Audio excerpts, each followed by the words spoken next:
Today we have a question from Robert. Robert asks, is there a way to include the component section at the end of my estimate? Currently, it is the first items viewed in an estimate. Great question, Robert. Let's talk about that right now.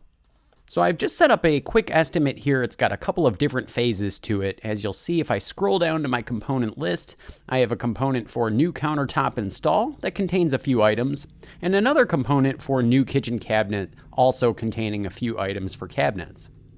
So here in my estimate, we can see those component items listed here.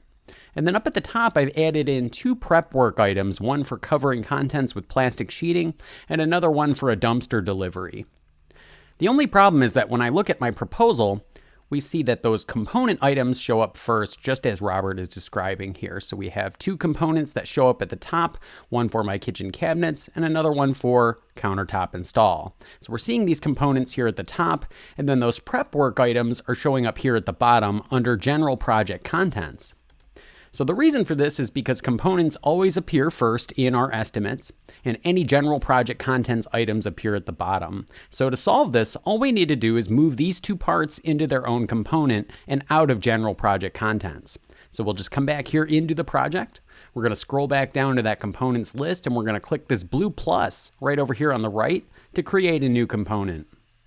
That's going to bring us into our new component. We're going to go ahead and give this a title. I'm going to call it General Project Contents. And then we're going to go back to main project using this button here. So next I'm going to go ahead and select those two items for prep work that aren't included in a component. I'm going to select those using the checkboxes here on the right side. Next I'm going to click this actions button just above, and I'm going to click this move option right here. Next I'm going to grab this bottom drop down here, and we're going to find my new component for general project contents, and we're going to click continue. So that's going to move those two parts into my new component. And I want that to appear first, so I'm going to scroll back down to my components list, and we're going to go ahead and grab our general project contents component and drag it up here to the top, again using the dots here on the left. So let's go ahead and pull up that proposal again. We're going to click View Report and Print to PDF, and we're going to take a look at the results now that we've moved those items into a component.